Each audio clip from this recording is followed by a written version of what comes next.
एक नज़म पेश कर दियाँ पहले अमन मुशायरे दे हवाले नाल है। बहुते केड़े दुख ने मंगा जग विच सुख ते चैन, बहुते केड़े दुख ने मंगा जग विच सुख ते चैन, कन मेरे सुन सुन थक बैठे ने चीख चहाड़े वैन, ते लाल चनारा झीलां झरनियां ते चश्मे दी खैर, कुछ करिए दुनिया चो मुक्के चंदरी जंग ते वैर, कुछ करिए मुक्के दुनिया चो चंदरी जंग ते वैर, ते खौरे किस दिन धरती ते होवेगा अमन अमान, हदों वध के फलस्तीन दा कीता जे नुकसान, ते उमरां लंघियां आसां दे बूहे ते खाली हथ, कोई ते अगे वध के पावे जालम नू भी नथ,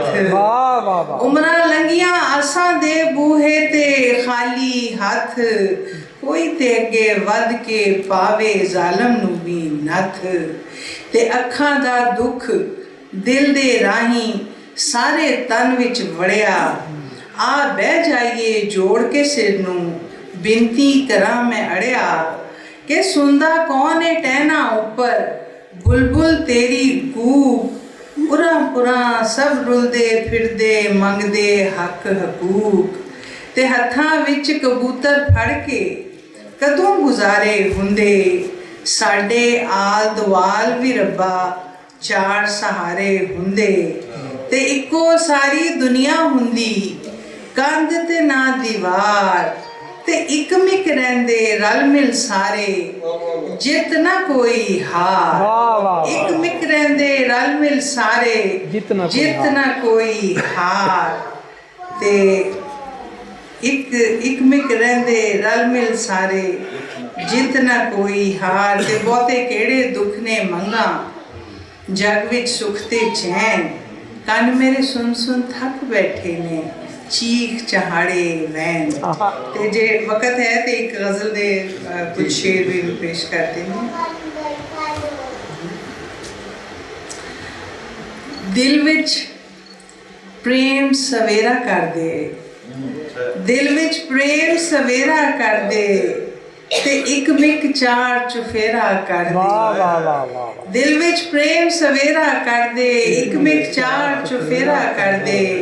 ते मस्त मलंगनी नचदी जावे तन मन घग्गर घेरा कर दे, तन मन घग्गर घेरा कर दे, ते फेर मैं तेनू मिलन नू आवां शहर विच घोर हनेरा कर दे, फिर मैं तेनू मिलन नू आवां शहर विच घोर हनेरा कर दे, ते रब्बा होर मैं कुछ ना मंगा मैं ओदी ओ मेरा कर दे, रब्बा होर मैं कुछ ना मंगा मैं ओदी ओ मेरा कर दे, ते वड्डी हो गई ये धी रानी उच्चा होर बनेरा कर दे, वड्डी हो गई ये धी रानी उच्चा होर बनेरा कर दे, ते तेज हवा तू डरदी जावां, तेज हवा तू डरदी जावां, तंग बावां दा घेरा कर दे, तंग बावां दा घेरा कर दे, दिल विच प्रेम सवेरा कर दे, इक मिक चार चुफेरा कर दे।